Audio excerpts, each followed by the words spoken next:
Assalamualaikum warahmatullahi wabarakatuh. Teman-teman peserta Sirah Nabawiyah Storytelling dan mengundang anak lewat gambar. Setelah lihat yang audio tadi, kita belajar yang Sirah Nabawiyah, sejarah Nabi Muhammad SAW. Kita juga perlu mempelajari sirah sahabat, terutama sahabat-sahabat utama baginda Nabi. Yang kita kenal 4 sahabat utama baginda Nabi, yaitu yang kita kenal dengan nama Khulafaur Rasyidin. Yang pertama adalah Abu Bakar As-Siddiq, sahabat utama baginda Nabi, manusia yang bukan golongan Nabi, bukan golongan Rasul, yang imannya kalau ditimbang seluruh iman umat Islam di dunia, baik yang masih hidup maupun yang sudah meninggal, itu masih beratan imannya Abu Bakar. Satu-satunya laki-laki bukan Nabi, bukan Rasul yang bisa masuk surga dari 8 pintu. Masya Allah, kita dapat 1 pintu surga aja itu udah senang banget rasanya ya. Ini ada 8 dan ada pintu surga yang bisa dimasukin cuman dari berpuasa, namanya Ar-Royan. Mudah-mudahan kita tidak hanya ketemu di pintu grup WhatsApp silaturahim storytelling dan mengenal anak lewat gambar, tapi juga bisa ketemu di pintu surga Ar-Royannya nanti. Yang kedua adalah salah satu sahabat baginda Nabi yang saya sukai dan favorit, namanya adalah Umar bin Khattab. Umar bin Khattab, beliau sebelum masuk Islam itu seorang jagoan, jawara, jago berantem. Jadi di Mekah itu ada pasar Ukas, tiap tahun ada lomba syair yang bagus, itu yang menang dalam lomba syair itu dipasang, ditempel di Ka'bah itu dari suku yang membanggakan sukunya. Oh, itu dari suku saya itu. Kemudian ada lomba balap kuda, ada lomba gulat. Umar itu tiap tahun selalu menang lomba gulat, jagoan. Kalau bahasa almarhum Sayyidina MZ, ini orang ini jawara ya. Tiba-tiba Umar itu merasakan ada hal yang ganjil, hal yang sesat, yang saat itu Umar masih menyembah berhala. Ada ajaran sesat, ajaran Islam sesat yang menurut dia dibawa oleh Muhammad. Hari itu dia pengen membunuh Umar bin Khattab. Udah bawa pedang, dia jalan. Pada saat jalan dicolek sama temannya, "Umar, ente mau kemana? Mau membunuh itu?" "Itu siapa?" "Si murtad itu." "Siapa?" "Muhammad." "Siapa lagi?"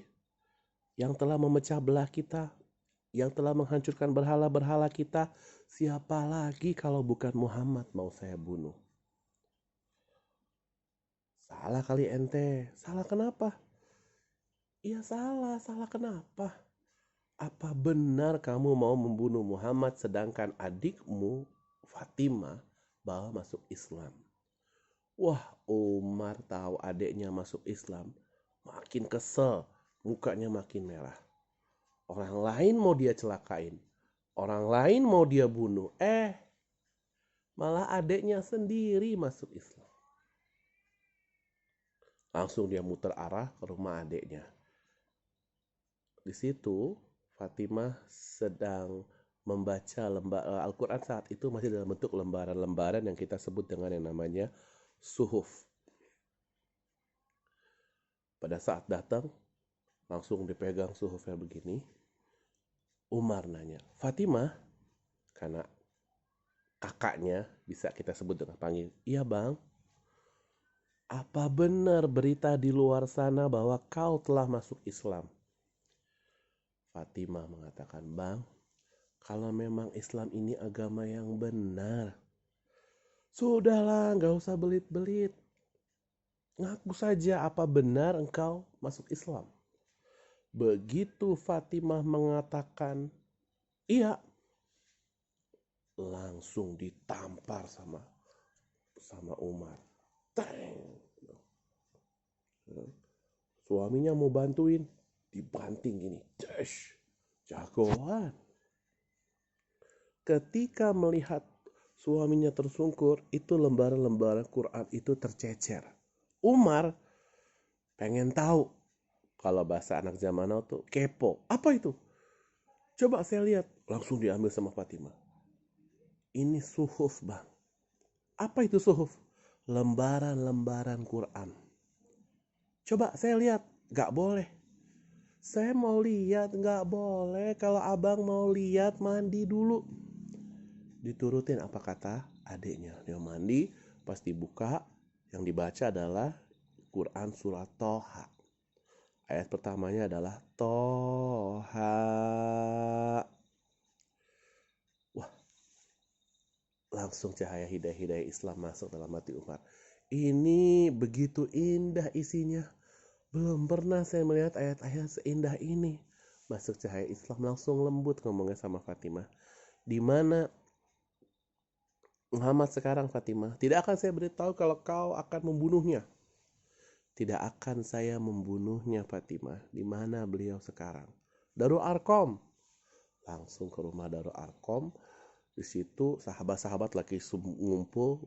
Begitu juga Hamzah yang jago berantem juga. Datang ke situ, ketok pintu. Tentu belum assalamualaikum, belum masuk Islam. Tok tok tok. Siapa di luar? Umar datang langsung dak-dik-duk. Wah, gawat ini, gimana ini? Bukakan dia gimana ya Rasul? Bukakan dia pintu. Kalau dia niatnya baik, ayo kita sambut. Kalau dia niatnya buruk, ayo kita waspada. Sambil dibuka pintu terbata-bata, Umar bin Khattab mengatakan, Asyhadu alla ilaha illallah wa asyhadu anna Muhammadar Rasulullah. Takbir semuanya langsung. Allahu Akbar, Allahu Akbar, Allahu Akbar. Seneng banget. Kalau kata anak zaman now, seneng bingit. Kenapa? Karena Umar saat itu ganjalan saat umat Islam bisa berkembang pada fase sembunyi-sembunyi. Jadi Islam itu berkembang dua fase. Fase sembunyi-sembunyi sama dakwah terang-terangan. Ketika Umar masuk Islam, berubah 180 derajat. Dari yang sangat membenci Islam, akhirnya sangat mencintai Islam. Selalu Umar di barisan terdepan membela Rasul ketika ada peperangan. Dalam hal sangat mencintai Rasul, selalu di barisan terdepan. Bahkan Umar pernah nanya sama Rasul, ya Rasul, ada apa Umar? Bukankah kita ini agama Islam ini agama yang benar? Bala ya Umar, betul Umar, kata Rasul. Kalau gitu kita ngapain dakwah sembunyi-sembunyi, kita dakwah terang-terangan aja. Saking dia semangatnya dan selalu mencintai Rasul, dan saking mencintai Rasul, ketika beliau dapat kabar bahwa Rasul meninggal, sahabat mengatakan, ya Umar, Rasul telah meninggal. Kamu ngomong apa? Bukannya sedih malah melotot. Rasul telah meninggal. Siapa yang bilang Rasul telah meninggal? Saya akan tebas dengan pedang saya.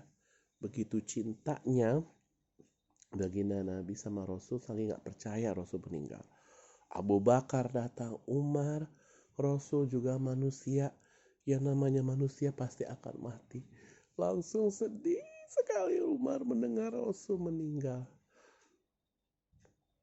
Begitu tingginya akhlak Nabi, baginda Nabi, mulianya tutur kata Nabi. Namanya Nabi juga manusia. Namanya manusia pasti takut. Yang namanya manusia pasti mati. Begitupun juga Rasul. Bahkan ternyata teman-teman semua, jabatan Amirul Mukminin sempat akan diberikan Abu Bakar kepada Umar bin Khattab. Ya Abu Bakar, saya akan memberikan ini kepada engkau. Jabatan Amirul Mukminin ke Umar. Tidak buat engkau ya Abu Bakar. Abu Bakar ngomong sama Umar, tapi kau lebih pantas ya Umar. Keutamaan saya akan saya berikan untuk mendukung engkau sebagai khalifah Abu Bakar. Abu Bakar akhirnya jadi Amirul Mukminin. Setelah beliau meninggal, baru naiklah Umar bin Khattab menjadi seorang Amirul Mukminin. Ketika Umar bin Khattab jadi Amirul Mukminin, itu beliaulah salah satu Amirul Mukminin yang sederhana, yang punya baju bagus, cuman 2, 1 tambelan lagi. Pernah Umar datang mau ngisi ibadah khotib Jumat di sholat Jumat, terlambat. Pada saat beliau naik ke mimbar, beliau mengatakan, Assalamualaikum warahmatullahi wabarakatuh. Mohon maaf jamaah sholat Jumat, saya terlambat nungguin baju kering. Nungguin baju kering, sederhana sekali hidupnya. Teman-teman, Bapak Ibu pernah nungguin baju kering? Berbahagialah. Ternyata itu pekerjaan yang mulia, pekerjaan yang pernah dilakukan oleh Khalifah Umar bin Khattab. Umar bin Khattab punya anak namanya Abdullah bin Umar. Abdullah bin Umar ketika dia datang ke rumahnya lagi makan daging. Abdullah bin Umar lagi makan apa? Kata ayahnya, makan daging ya. Makan daging, sesuatu yang halal. Yang rasa-rasanya kalau kita punya anak udah mandiri, dia bisa makan daging, harusnya bangga dan bahagia bersyukur. Tapi Umar enggak. Umar mengatakan, subhanallah, kamu itu anak Amirul Mukminin. Enak-enakan makan daging. Yang di luar sana banyak yang orang susah, makannya susah. Dia nggak mau keluarga kena fitnah seperti itu. Enak-enakan tuh keluarga Umar makan yang enak seperti itu. Kemudian di zaman Umar bin Khattab, ternyata kita tahu Umar bin Khattab itu punya hutang. Akhirnya Tolha, Zubair, Utsman, Ali berembuk, gimana nih, Amirul Mukminin punya hutang, kita naikin aja gajinya Amirul Mukminin, usulin. Tapi jangan kita yang ngusulin, kita minta Hafsah aja. Hafsah ini anaknya Umar, salah satu istrinya Nabi juga. Hafsah ngomong, ayah ada apa Hafsah?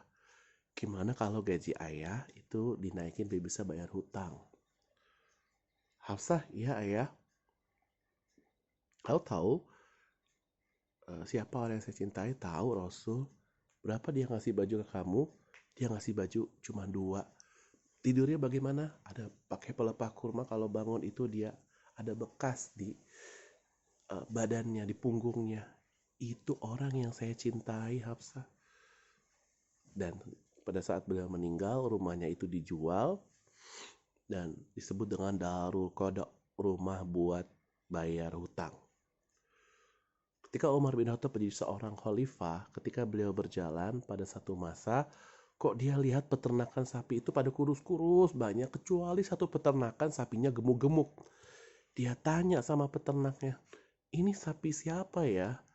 Ini sapi Abdullah bin Umar, khalifah, kata peternaknya begitu. Oh, ternyata sapi anaknya. Coba panggil Abdullah bin Umar. Abdullah bin Umar? Iya, ayah, ini gimana sapi bisa ceritanya?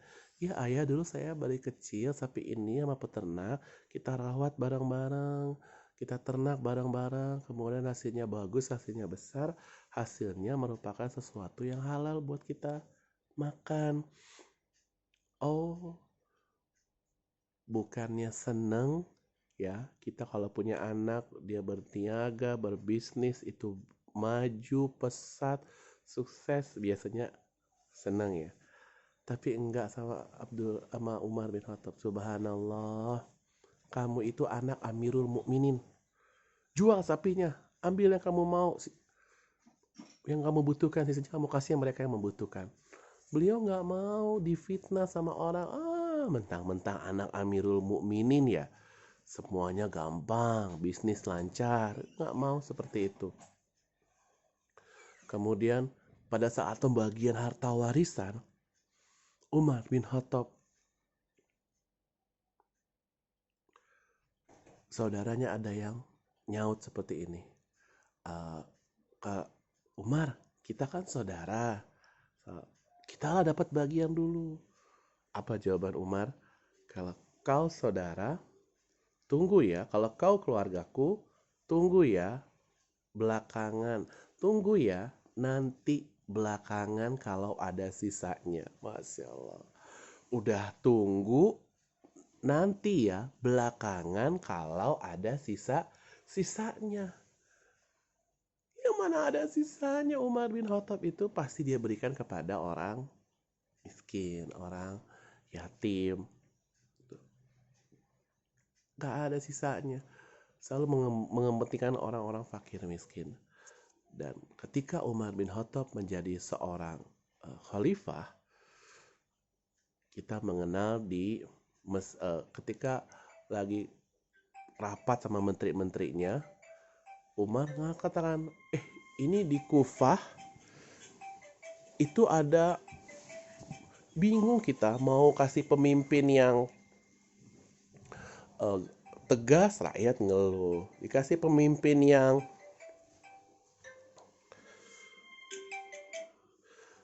agak kurang tegas, rakyat ngeluh. Siapa ya bisa ya?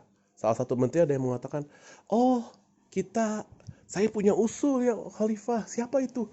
Gimana kalau Abdullah bin Umar saja? Bukan senang malah melotot. Jangan kau bawa-bawa anak saya dalam usulan ini. Tapi Abdullah bin Umar itu cukup syarat ya Khalifah. Dia orangnya takwa kepada Allah Subhanahu wa taala. Di sini tidak hanya anak Umar yang takwa, banyak yang takwa yang lain. Jangan usulkan anak saya. Kalau berhasil kalau pemerintahan ini cukup satu Umar. Kalau gagal pemerintahan ini cukup satu Umar. Masya Allah, itu luar biasa keteladanannya. Beliau tidak membangun politik dinasti berkeluarga bisa naik seperti yang banyak kita lihat saat ini. Ketika Umar bin Khattab menjadi seorang khalifah, beliau mengutus di Mesir. Mesir itu dulu provinsi ya, ada gubernur namanya Amr bin As. Amr bin As hidupnya kaisar, istananya megah, pakaiannya mewah. Ketika Amr bin As ingin mendirikan masjid di depan pintu kantor gubernurnya, dia akhirnya ada gubuk reot punya orang Yahudi. Dia datang sama kepala proyek ke situ. Yahudi, ada apa? Kamu tahu? Belum tahu. Ya saya akan kasih tahu. Ini tempat kamu kena proyek, kita mau bangun masjid di sini. Kita mau ganti 2 kali lipat. Nggak mau apa? Kita ganti 3 kali lipat. Nggak mau Pak, saya udah nyaman di sini Pak. Orang saya duluan di sini. Kemudian Bapak bikin kantor gubernur di depan, nggak apa-apa. Saya udah nyaman di sini Pak. Udah nyaman di sini Pak, saya nggak mau digusur Pak. 4 kali lipat. Bapak mau ngomong 6 kali lipat juga saya nggak mau Pak. Saya udah nyaman Pak di sini. Marah Amr bin As. Hei kepala proyek, gusur aja nih orang. Langsung digusur. Sedih. Orang Yahudi itu akhirnya dia, ya ampun, jelek banget nasi hamba. Pikir udah jatuh. Sial banget dah. Pikir-pikir kan belum, bukan Amr bin As yang paling tinggi, masih ada khalifah. Ngadu As sama khalifah. Ngadu dia jalan kaki dari Mesir ke Madinah. Jauh apa jauh banget? Jauh banget. Naik pesawat aja jauh, apalagi jalan kaki. Sambil di jalan, orang Yahudi itu mengatakan gubernurnya aja galak seperti ini, bagaimana khalifahnya? Saya bukan orang Islam, apa saya didengerin kalau saya ngomong? Sampai di depan pintu gerbang kota Madinah, ada orang yang lagi duduk di situ. Permisi Pak, ya. Bapak tahu Khalifah Umar bin Khattab? Tahu. Istananya terbuat dari apa Pak? Istananya terbuat dari lumpur. Dari lumpur.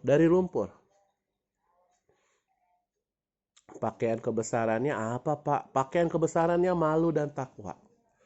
Pengawal kerajaannya pasukan berkuda memanah, pengawalnya orang-orang fakir, orang-orang miskin, orang yatim piatu. Bapak tahu dia di mana? Tahu Pak. Di mana Pak? Di depan ente. Ternyata yang dicari itulah orangnya. Langsung beliau, kalau bahasa kita, lapor Pak. Ada apa? Itu Bapak punya gubernur di Mesir zalim Pak. Lalu gimana ceritanya? Ya kan saya punya rumah, oke, dia bikin kantor gubernur di depan rumah saya, boleh. Tiba-tiba mereka mau bangun masjid di depan kantor gubernur, saya digusur, saya nggak mau Pak, saya cari keadilan Pak. Oh begitu, iya Pak, jangan gitu-gitu aja. Coba kamu ambil itu, ada tulang unta, kamu bawa ke sini. Panggil tulang unta. Ya Pak, sebelumnya dia ngomong itu loh. Kalau tulang unta mah di Mesir juga banyak. Saya cari keadilan Pak. Udah ambil aja. Iya Pak. Diambil.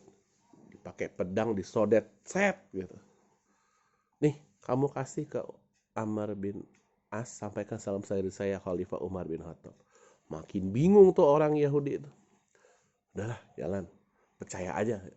Ya, zaman dulu nggak ada sosial media, ya nggak tahu yang mana Khalifah. Oke, jalan kaki kembali dari Madinah ke Mesir. Sampai di depan pintu kantor gubernur. Pak Gubernur, ada apa? Saya baru pulang dari Madinah, bertemu Khalifah. Lalu, saya bawa pesan tulang nih buat Bapak. Nih ada tulang buat Bapak. Amr bin As dapat tulang begitu, dia gemeter, bercucuran keringat, kemudian panggil, "Hei, kepala proyek, ini masjid gak jadi didirin. Ini gubuk orang Yahudi, dirin lagi. Makin bingung orang Yahudi itu, baru tahu ternyata ada gubernur takut sama tulang. Dalam hati dia ngomong gitu. Ada apa sebenarnya Khalifah? Pak Gubernur, ini tulang ini sebuah peringatan kepada saya, seolah-olah Khalifah ingin mengatakan, "Hai Amr bin As, jangan mentang-mentang kamu jadi seorang pemimpin ya. Kamu bersikap tidak adil, acuh tak acuh. Kamu harus lurus, adil sebagaimana Rasulullah mencontohkan kita. Lurus, adil. Kalau kau nggak bisa lurus, kalau kau nggak bisa adil, maka saya akan luruskan kau dengan pedang saya." Wah, siapa yang nggak takut digituin?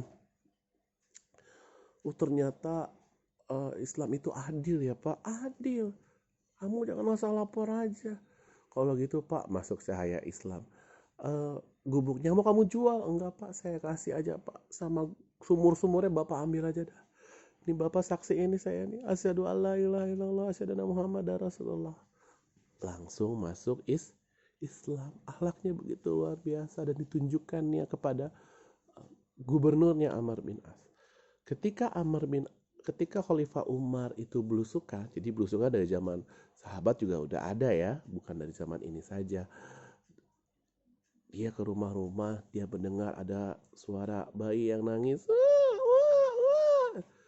Entar ya nak. Gubuk dilihatin sama Umar sama sahabatnya. Nangis lagi bayinya. Ternyata ya seperti siapapun yang pernah nangis, kalau udah nangis akhirnya anak itu ngantuk tidur, ketok pintu. Pas dibuka ibu itu nggak tahu bahwa yang sedang ketok pintu itu adalah Khalifah. Iya, ada apa Pak? Bu, masak apa? Nggak ada Pak yang dimasak. Tadi bunyi bubuk-bubuk tuh apaan? Saya udah nggak punya apa-apa lagi yang dimasak. Itu cuma saya masak batu Pak. Wah, kok ibu begini? Kemudian Khalifah Umar mengatakan apa? Khalifah Umar mengatakan, emang Khalifah Umar bagaimana sih Bu ngurusin rakyatnya? Ibu itu mengatakan di depan Khalifah Umar, yang ibu itu nggak tahu di depan Khalifah Umar. Khalifah Umar mah pemimpin yang zolim Pak. Zolim, dia nggak ngerti nasib rakyat kecil seperti saya Pak. Oh begitu, iya. Langsung dia, sebentar ya Bu. Diambil, kemudian diambil makanan. Sini, saya bantu Khalifah, jangan. Apa kau sanggup nanti mengangkut beban dosa saya di akhirat nanti? Dimasakin, ketok pintu, dimasakin gandum udah mateng, kemudian dipanggil tuh, bangunin anaknya, makan bareng. Akhirnya makan bareng. Pas makan bareng, ibu itu mengatakan, terima kasih ya Pak, ternyata Bapak lebih baik dari Khalifah Umar bin Khattab. Senyum aja ibunya. Kemudian ibu itu lupa, belum nanya namanya siapa. Pak, maaf, kita belum kenalan. Nama Bapak siapa ya? Saya Umar bin Khattab yang bilang tadi. Waduh, kita kalau jadi ibunya kesedek kali itu ya. Tapi enggak, itulah Umar bin Khattab, tidak anti kritik orangnya. Menerima siapapun yang mau mengkritik dia. Itulah kritik, itu vitamin yang bisa membuat motivasi dia. Tidak gampang marah, tidak gampang baper, bawa perasaan dan yang lain-lain yang mungkin kita pernah lihat di sekitar kehidupan kita. Itulah Umar bin Khattab yang kita kenal sejarahnya begitu luar biasa, dan kita kenal ada Ali bin Abi Thalib yang menikahi Fatimah, ada Utsman bin Affan yang kedermawanannya begitu luar biasa. Itulah contoh-contoh sahabat-sahabat Nabi dan banyak sahabat-sahabat yang lainnya yang perlu kita pelajari, perlu kita sampaikan ke anak kita supaya anak kita itu punya pengetahuan keislaman yang bagus, cerita Islam yang bagus. Sekarang tidak hanya dengan buku, dengan YouTube, dengan berbagai macam, kita berusaha membentengi diri kita dan anak kita dari pengaruh-pengaruh yang buruk, cita-cita yang buruk, sehingga diri kita, keluarga kita selalu berusaha meneladani, mencontoh, mengidolakan Rasulullah Shallallahu Alaihi Wasallam dan sahabat. Dan saya pun suka memberikan hampir setiap hari Muhammad teladanku mute ya, supaya dia tahu sejarah Rasulullah seperti apa, dibaca. Oke, itu saja. Semoga kisah Umar bin Khattab ini bermanfaat buat saya dan buat teman-teman semua, dan ingin jadi pengen lebih tahu lebih dalam storytelling sirah nabawiyah. Sakti tunggu teman-teman punya tugas ya, karena tugas itu untuk learning by doing, belajar dengan melakukan. Untuk melakukan hal yang sama, bisa dengan audio, bisa dengan video, kirim ke grup WA ini. Sebagai bagian dari pembelajaran kita, usahakan seperti Kak Sakti ya, tanpa teks, tanpa buku, tanpa contekan, tanpa ini yang teman-teman bisa. Tapi opsi terakhir kalau nggak bisa banget, ya lihat-lihat contekan dikit gak apa-apa. Itu aja, semoga sehat selalu. Assalamualaikum warahmatullahi wabarakatuh.